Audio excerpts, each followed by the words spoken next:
বলি, খুব যে ফল কাটার ঘটা দেখছি, তা এত সব আয়োজন কার জন্যে? নিশ্চয় তোমার ওই গুরুদেবের ভোগের জন্যে।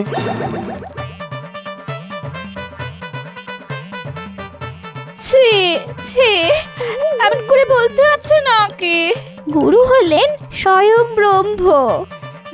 ব্রহ্ম না ছাই, যেদিন থেকে আমার সংসারে পা রেখেছেন সেদিন থেকে ব্রহ্মা মানে আগুন হয়ে আমার সোনার সংসারটাকে জ্বালিয়ে পুড়িয়ে একেবারে খাক করে দিচ্ছে। এই শোনো, শাস্ত্রে বলে মন দিয়ে গুরু সেবা করলে না, গুরুর আশীর্বাদে মানুষ রাজা উজির হয়ে যায়। রাজা উচিত হবো কিনা জানি না, তবে এমন চলতে থাকলে কদিনেই যে ফকির হয়ে যাব সেটা আমি বেশ বুঝতে পারছি। তাই যেমন করেই হোক গুরুদেবকে ভাগাও, না হলে আমি একদিন ওকে রাস্তার পথটা দেখিয়ে দেব, এই বলে দিলাম। হ্যাঁ,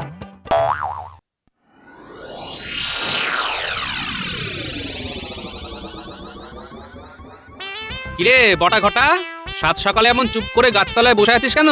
মনে মনে নিশ্চয়ই কোনো বদ মতলব আছিস। এমা কি যে বলো, বদমতলব আটবো কেন? হাতে তো তেমন কোনো কাজকর্ম নেই, তাই একটু বসে আছি। তোদের হাতে কাজকর্ম নেই, আবার মন্ত্রী মশাইও কদিন হলো রাজসভায় আসছেন, কেমন যেন একটা গন্ডগোলের গন্ধ পাচ্ছি। না না, গন্ডগোল হবে কেন? আসলে আসলে ওই মন্ত্রী মশাইয়ের বাড়িতে তার বউয়ের গুরুদেব এসেছে, তাই তাকে নিয়ে মন্ত্রী মশাই খুব ব্যস্ত। বেশ বেশ বেশ, গুরু সেবা মহাধর্ম। শুনেছি মন দিয়ে গুরু সেবা করলে পাজি লোক নাকি পাল্টে একেবারে ভালো মানুষ হয়ে যায়। ভালো ভালো, মন দিয়ে গুরু সেবা করতে দে মন্ত্রী মশাইকে।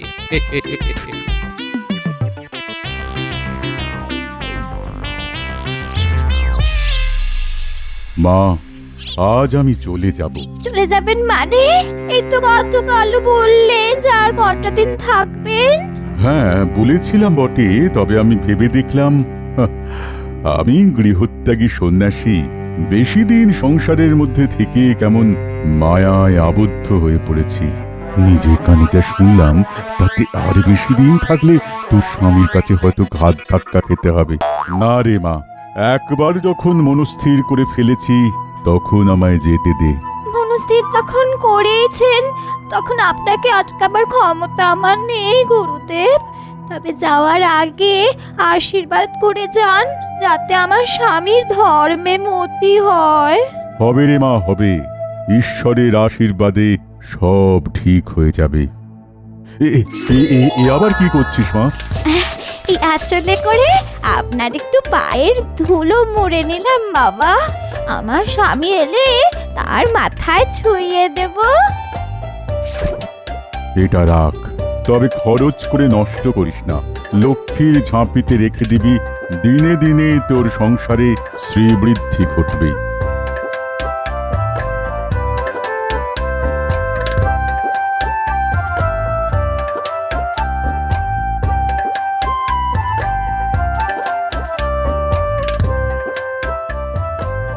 কি গো দাদু, কোথায় যাচ্ছো? ওই যে থোর বড়ি খাড়া আর খাড়া বড়ি থোর। মানে? এ মা, বুঝতে পারলি না? রাজসভায়। ঠিক ধরেছিস। দাদু, রাজসভা থেকে ফিরে এসে আজ কিন্তু তোমাকে একটা গল্প শোনাতে হবে। আচ্ছা আচ্ছা, শোনাবো শোনাবো, এখন যেতে দে দেখি, না হলে আবার রাজসভায় যেতে দেরি হয়ে যাবে।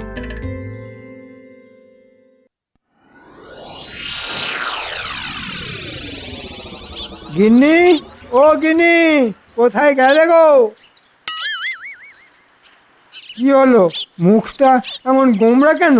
গোমরা না হয়ে কি হবে, হাসি খুশি টকমগে হবে। হ্যাঁ, সেইটাই তো জানতে চাইছি, গোমড়া মুখ কেন? গুরুদেব চলে গেছেন। চলে গেছেন? হ্যাঁ, যাওয়ার সময় তিনি আমাকে একটা মোহর দিয়ে বলে গেছেন, ওই দিনে দিনে ওই মোহরই আমাদের সংসারের শ্রীবৃদ্ধি ঘটাবে। এই নাও, মাথাটা একটু নিচু করো তো দেখি। কেন মাথা নিচু করতে যাব কেন? গুরুদেবের পায়ের ধুলো আঁচলে বেঁধে রেখেছি, মাথায় ছোঁয়ালে তোমার ভালো হবে। আর যদি মাদুলি করে চরণ ধুলি গলায় ঝুলিয়ে রাখতে পারো, তাহলে মহারাজ আর গোপালের লাঠি ঝাঁটা না খেয়ে মাথা উঁচু করে বেঁচে থাকতে পারবে। আহা আহা গিন্নি, কি কথাই শোনালে তুমি। সোনার মোহর, চরণধুলি, মাদুলি, পেয়েছি পেয়েছি।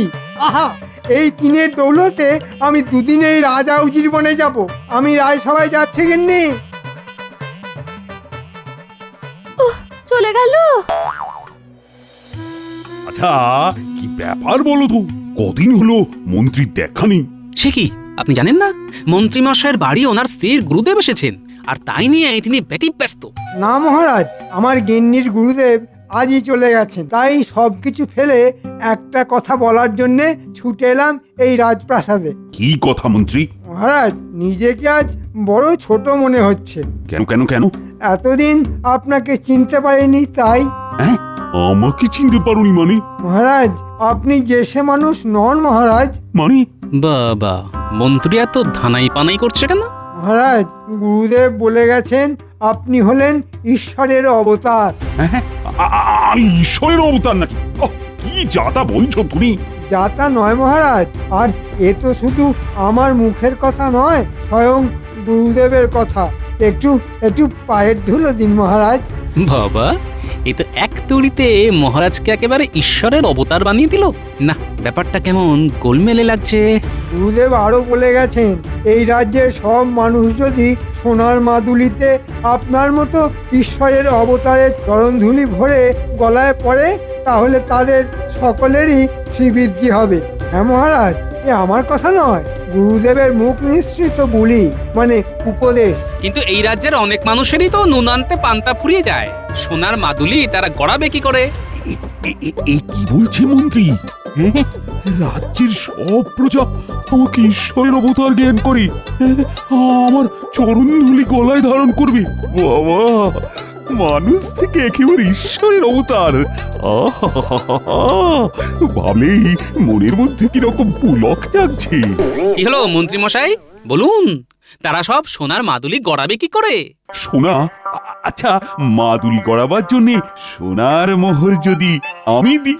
এই তো আমার রাজা বাবু কেমন সুসুর করে হাঁড়ি কাঠের দিকে গলা বাড়িয়ে দিচ্ছে। আপনি দেবেন মহারাজ? আহা, এই না হলে ঈশ্বরের অবতার। ঈশ্বরের মতো মনের মধ্যে কত দয়া। মন্ত্রী, আমার সঙ্গে এসো, এসো।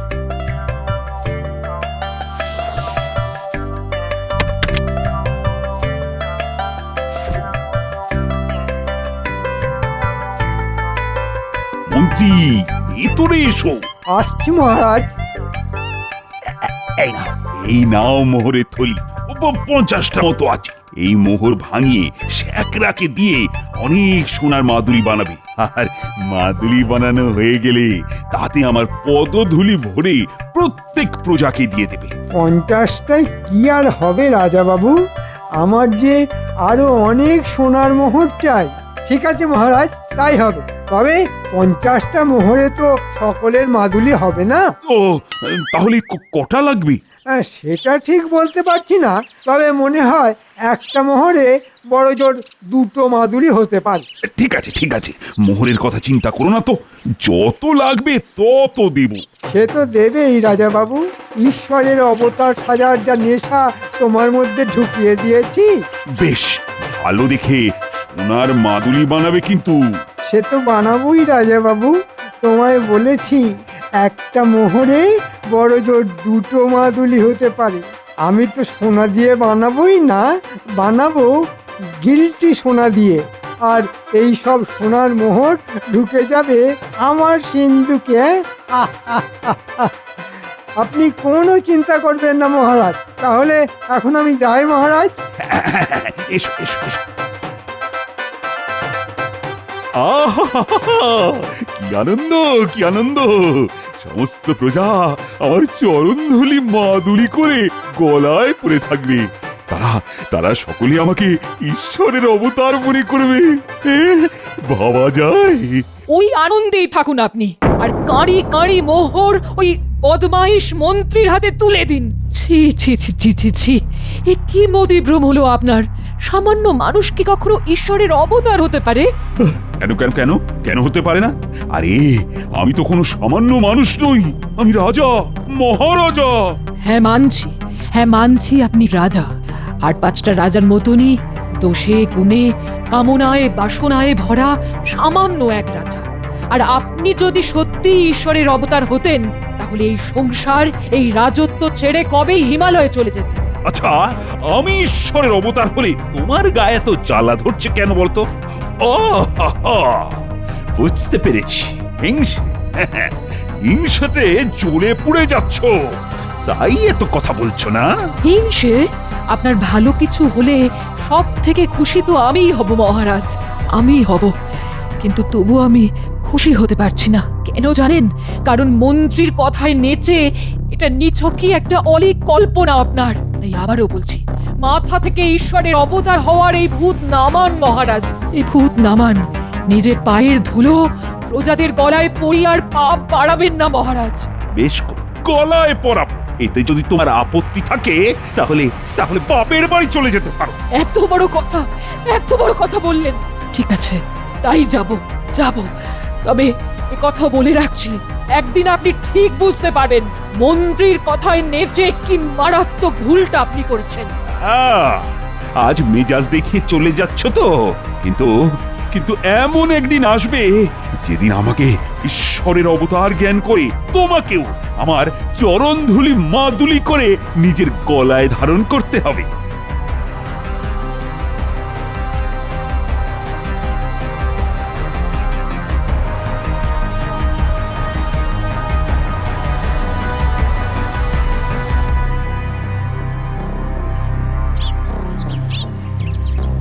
হ্যাঁ রে গুলটে, এখানে নিয়ে এলি কেন? মন্ত্রীমশাইয়ের বাগানে না অনেক ফুল ফুটেছে, চল কিছু ফুল তুলে নিয়ে যাই। সর্বনাশ, মন্ত্রী মশাই আসছে। এখন কি করব? সামনে দিয়ে যেতে হলে তো হাজার প্রশ্ন করবে। তাহলে চল মন্ত্রীমশাইয়ের বাড়ির পেছনে গিয়ে লুকোই।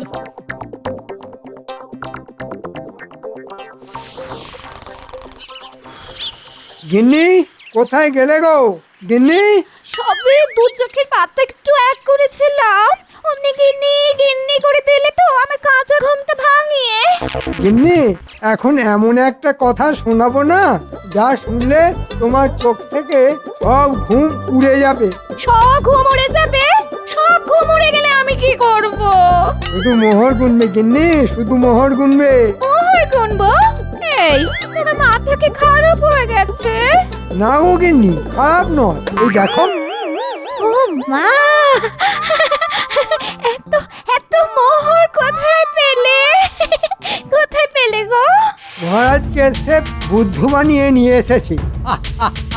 মহারাজ এখন ঈশ্বরের অবতার হওয়ার ইচ্ছে নেচে উঠেছেন, আর তাকে মাদর নাচ নাচিয়ে কোষাগারের সব মোহর আমি ধীরে ধীরে ফাঁকা করে দেবো। হ্যাঁ, কিন্তু মহারাজকে বুদ্ধ বানালে কি করে? বলো বলো। কি বলছিস কি রে তোরা? গো দাদু, ঠিকই বলছি। এরকম একটা সন্দেহ আমারও হয়েছিল। মন্ত্রী মশাই বলছিল যে মহারাজ এখন নাকি ঈশ্বর হওয়ার ইচ্ছায় নেচে উঠেছেন, আর তাকে বাদর নাচ নাচিয়ে কোষাগারের সব মোহর ধীরে ধীরে ফাঁকা করে দেবে। পুরো ব্যাপারটা তাহলে একটা ষড়যন্ত্র। ঠিক আছে, মন্ত্রীর ওপর নজর রাখতে হবে, বুঝলি? তোরা এখন বাড়ি যা, তবে আরো কিছু খবর পেলে তক্ষুনি আমায় এসে জানাবি। ঠিক আছে দাদু।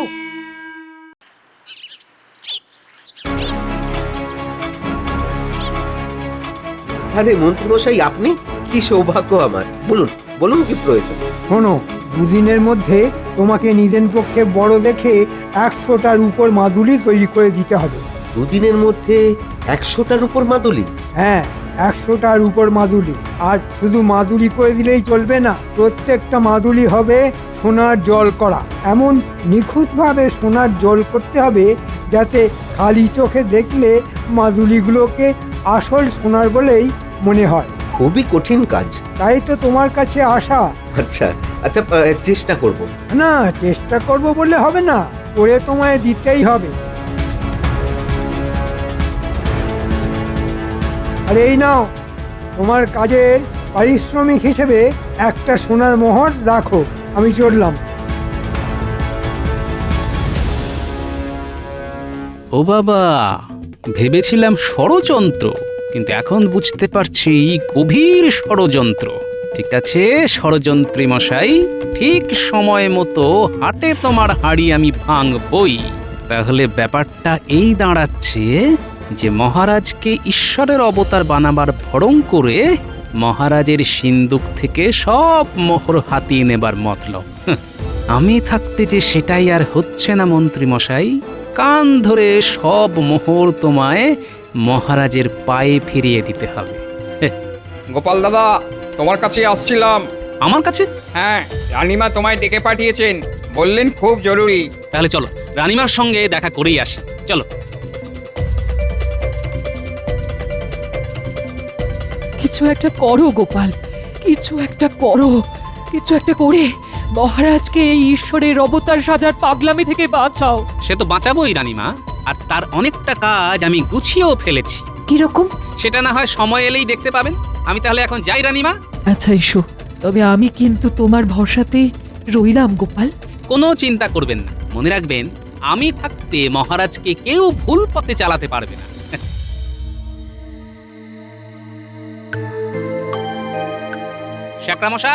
শ্যাকরামশাই বাড়ি আছে নাকি? কি ব্যাপার গোপাল বাবু, এই রাতের বেলায় আমার বাড়িতে? একটা খুব গোপন আর দরকারি কথা ছিল। বলুন। তাহলে বুঝতে পারলেন তো আপনাকে কি করতে হবে? হ্যাঁ, বিলক্ষণ বিলক্ষণ বুঝতে পেরেছি। তাহলে খবর পাঠালেই চলে আসবেন। ঠিক আছে, ঠিক আছে গোপাল বাবু।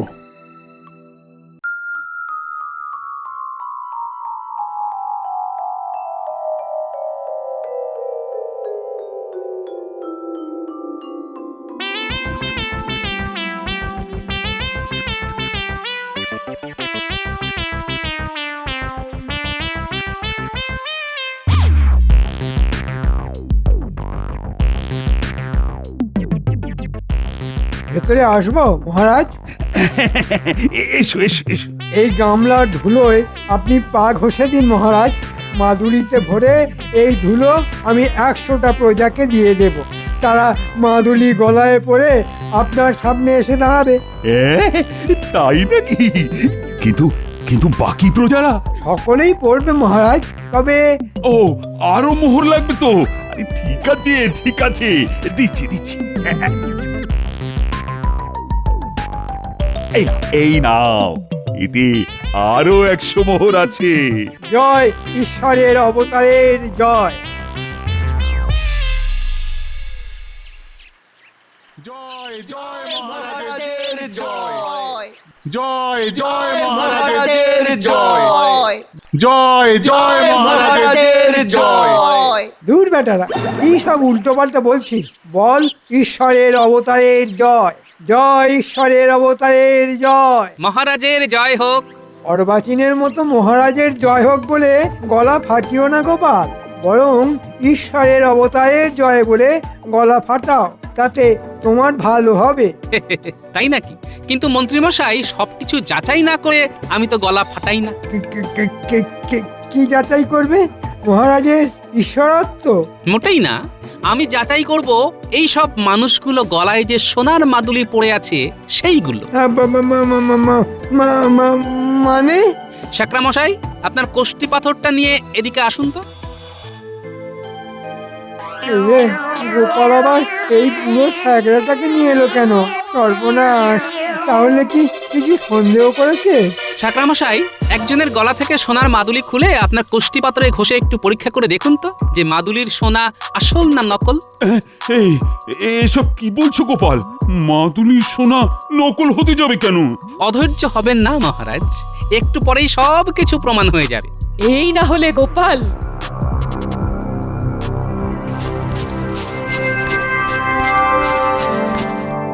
গোপাল দাদা, এই সোনা নয়, সোনার জল করা রূপোর মাদুলি। তুমি কি বলছো কি বুড়ো শেখরা? ঠিকই বলছি মহারাজ। বিশ্বাস না হলে যে কোনো শেখরাকে ডেকে এনে পরীক্ষা করিয়ে নিতে পারেন। মন্ত্রী, এ আমি কি শুনছি? মন্ত্রী মশাই আর কি বলবে মহারাজ, তার থেকে বরং আমি বলছি। আপনার মাথায় ঈশ্বরের অবতার হওয়ার ভূত চাপিয়ে কোষাগার থেকে সব মোহর হাতিয়ে নেবার মতলবে ছিলেন আমাদের মন্ত্রী মশাই। চরণ ধুলি ভরা সোনার মাদুলি ছিল একটা বাহানা। ও, বুঝতে পেরেছি, সব কিছু এখন জলের মতো পরিষ্কার হয়ে গেল আমার কাছে। ছি ছি ছি ছি ছি, ছি। কত বড় একটা পাপ করতে যাচ্ছিলাম আমি। আমি আগেই বলেছিলাম মহারাজ, 5টা রাজার মতো আপনিও একজন রাজা। তবে মনে রাখবেন, ভালো রাজা হলেও আপনি ঈশ্বরের অবতার হতে পারেন না। ঠিক ঠিক, আমার মতো রাজা কি কখনো ঈশ্বরের অবতার হয়? না, হতে পারে। ছি ছি ছি ছি ছি। আমি আমার নিজের পায়ের ধুলো আমার আদরের প্রজাদের গলায় পরিয়েছি। তোমরা তোমরা সকলে ক্ষমা করো আমাকে। আর এক্ষুনি গলা থেকে ওই মাদুলি খুলে ফেলে দাও।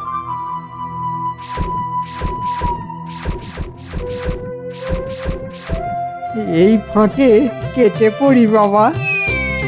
আই সেনাপতি, সেনাপতি মন্ত্রী পালাচ্ছে।